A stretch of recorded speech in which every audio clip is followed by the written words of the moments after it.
खेलते हुए डरती नहीं हूँ मैं किसी से। जिस दिन डर जाएंगे उस दिन मैच छोड़ देंगे हम। लेकिन उसके बाद भी मेरी रिक्वेस्ट नहीं सुनी गई, मेरे को ट्रायल ज़बरदस्ती दिलवाया गया। तो मैंने सोचा कि क्यों ना मैं ट्रायल दूँ, क्योंकि मैंने पूरे साल मेहनत वर्ल्ड चैंपियनशिप के लिए की थी। वो लोग वर्ल्ड चैंपियनशिप को ऐसे मानते हैं कि कोई नेशनल चैंपियनशिप भी नहीं है, इतना महत्व देते हैं वर्ल्ड चैंपियनशिप को। वर्ल्ड चैंपियनशिप के लिए मेरा ट्रायल लिया, मैं बोली कि आप ट्रायल तो ले लोगे, लेकिन अगर मेरे को इंजरी हो गया या देश की सुनी गई, मेरे को ट्रायल ज़बरदस्ती दिलवाया गया। तो मैंने सोचा कि क्यों ना मैं ट्रायल दूँ, क्योंकि मैंने पूरे साल मेहनत वर्ल्ड चैंपियनशिप के लिए की थी। वो लोग वर्ल्ड चैंपियनशिप को ऐसे मानते हैं कि कोई नेशनल चैंपियनशिप भी नहीं है, इतना महत्व देते हैं वर्ल्ड चैंपियनशिप को। वर्ल्ड चैंपियनशिप के लिए मेरा ट्रायल लिया, मैं बोली कि आप ट्रायल तो ले लोगे, लेकिन अगर मेरे को इंजरी हो गया या देश के मेडल का नुकसान हो जाएगा तो उसका जिम्मेदारी कौन लेगा। किसी ने कोई जिम्मेदारी नहीं ली। वर्ल्ड चैंपियनशिप में मेरा ब्रॉन्ज मेडल आया है, जबकि मैं श्योरली कह सकती हूँ कि अगर मेरा ये साथ नहीं होता तो मेरा गोल्ड मेडल था उधर, क्योंकि इतने स्ट्रॉन्ग ओपोनेंट नहीं थे उस टाइम पे। कुछ एक दो थे, वो उनको इंजरी के कारण उनको बैक करना पड़ा था। और उसके बाद मेरे को इंजरी हुई नहीं, मैं 3 महीने तक मैं मैच से दूर हो गई। किसी ने रिस्पॉन्सिबिलिटी नहीं ली, किसी ने सिंगल टाइम फेडरेशन से एक बार नहीं पूछा कि आपको क्या इंजरी हुई है क्या नहीं हुई है।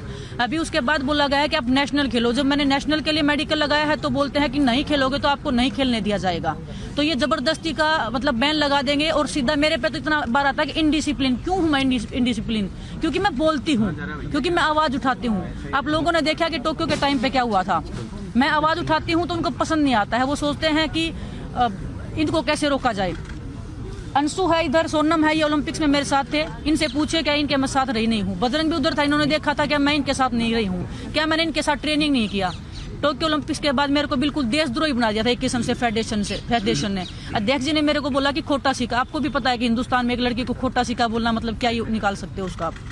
और तुरंत बाद किसी फेडरेशन ने बोला क्या इंडिया में, तो देश के प्रधानमंत्री जी मेरे से मिले हैं, मेरे को एक सहानुभूति दे रहे हैं कि बेटा कोई बात नहीं, हिम्मत बता रहे हैं। एक वही बंदा 10 मिनट के बाद मैच हारने के बाद बोल रहा है कि ये तो हमारा खोटा सिक्का है। मेरी फैमिली को कैसा लगा होगा, मैं किस दौर से गुजरी थी उस टाइम पे। फेडरेशन ने मेरे को कितना मेंटल टॉर्चर किया था, मैं किसको बताऊं। जब मैंने वो आर्टिकल लिखा था काफी लोगों ने बोला कि ये एक कवर अप करने के लिए। कवर अप नहीं था वो एक रियल स्टोरी थी एक एथलीट की। और हर एक एथलीट को पता है कि हम किस दौर से गुजर रहे हैं। इतना मेंटल टॉर्चर हुई थी कि मैं मरने तक की स्टेज तक चली गई थी। मैं हर दिन खुदकुशी करने की सोच रही थी।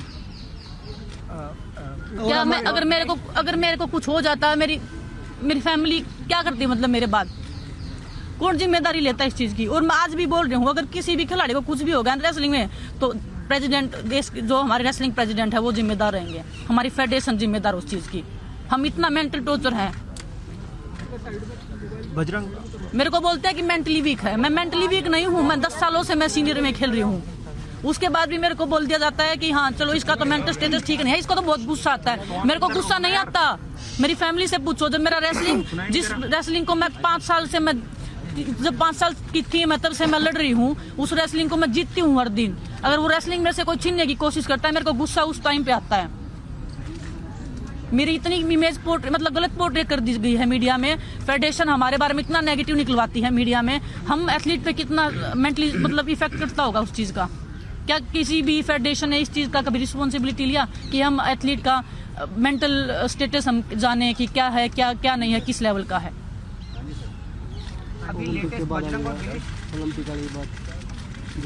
ओलंपिक में जो मेरे साथ हुआ था, मैं आप सबको पता है मैंने इसमें डाला था कि मेरे साथ क्या क्या हुआ था। मेरे साथ कोई फिजियो नहीं था।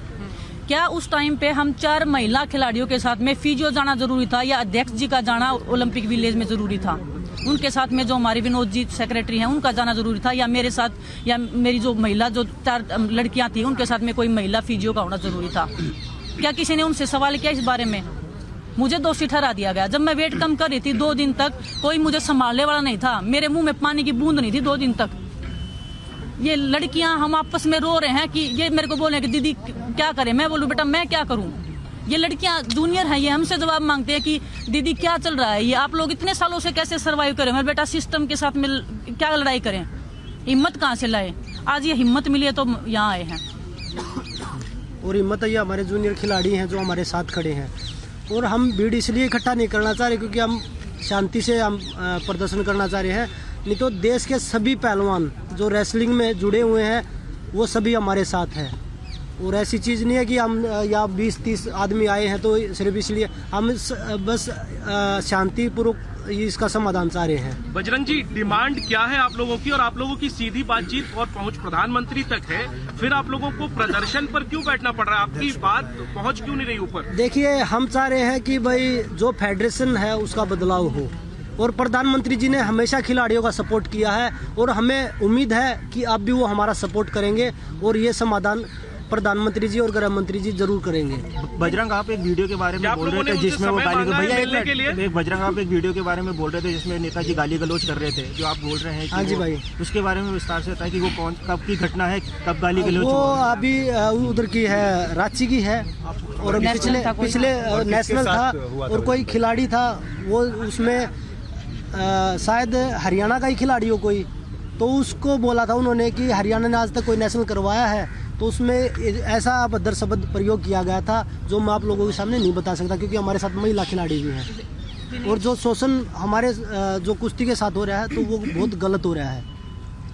विनेश, आपने जो मेंटल टॉर्चर की बात की, आपने बहुत बड़ी बात भी बोली कि आप सुसाइड के बारे में भी सोच रहे थी, तो कहीं ना कहीं इतना वक्त क्यों लगा आपको बाहर आके बोलने के लिए, या आज ऐसा क्या हुआ कि आप लोगों को लगा बस अब और नहीं, अब हमें बोलना है?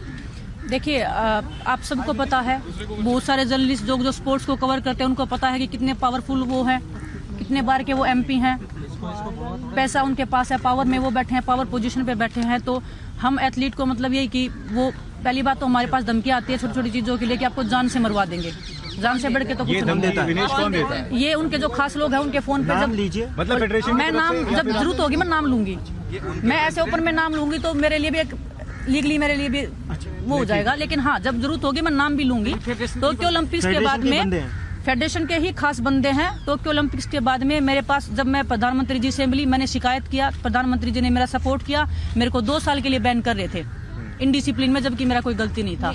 अगर मेरा गलती था, मैंने सिंगलेट पहना था, वो भी क्या उस सिंगलेट पे विनेश नहीं लिखा था? क्या उस सिंगलेट पे तिरंगा नहीं था? क्या उस सिंगलेट पे इंडिया नहीं लिखा था?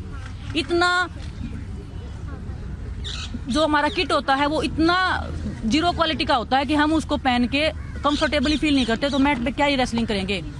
और मेंटल कितना वो होता है कि हम अगर अच्छे से कॉस्ट्यूम नहीं पहन रहे, हमारी फैमिली देख रही है, अच्छे से किट नहीं पहन रहे हैं, तो मैंने सिर्फ वो सोच के कि ओलंपिक्स में आई हूँ, मेरे माइंड में 1 भी % कहीं पे ये नहीं होना चाहिए कि ये हो रहा है, सिर्फ मेरा रेसलिंग पे फोकस होना चाहिए, इस करके मैंने वो कॉस्ट्यूम पहना था। आपने पीएम को बताया था? जी, मैंने सब बता रखा है। सर ने बात की थी, उन्होंने बोला था कि कुछ नहीं होगा, और भगवान की दया से मैं ठीक हूँ, क्योंकि मेरे को तो यकीन भी नहीं था कि टोक्यो के बाद में वो बंदा मेरे को जिंदा रहने भी देगा कि नहीं रहने देगा। इतना टॉर्चर मेरे को मेंटली किया था। सीरियस एलिगेशन लगा रही हैं आप ये? मैं सीरियस लगा रही हूँ क्योंकि मेरे साथ हुआ है, आपके साथ होगा तो शायद आप भी बोलेंगे। हम जितने भी एथलीट हैं, हम झूठ की कमाई नहीं खाते, हम सच पे जिंदा हैं, हम सच्चे हैं, तो आज हम यहाँ पे खड़े हैं। अभी फेडरेशन मेरा जो कोच था उसके बारे में इतनी गलत बातें बोलेगी कि वो हमारी कंट्री का पैसा खा के भाग गया।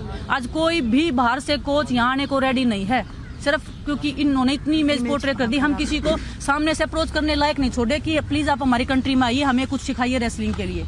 हमको इंडिया में कोचिंग का इतना अच्छा नहीं है और बाहर से हम लेके नहीं आ सकते, तो हम एथलीट जाएं तो कहाँ जाएं? और बाहर के कोचेस की मैं बता दूं, तोमर यहाँ फेडरेशन से मौजूद थे, उनसे हमने जब बातचीत करी तो उनका कहना है कि खिलाड़ियों ने या रेसलर्स ने कभी हमें कोई कंप्लेंट करी नहीं, हमें बताते ही नहीं। भाई वो अपना पक्ष रखेंगे, वो सुनते ही नहीं, तो उनको क्या पता लगेगा कि हमने रिक्वेस्ट करी है या नहीं करी है।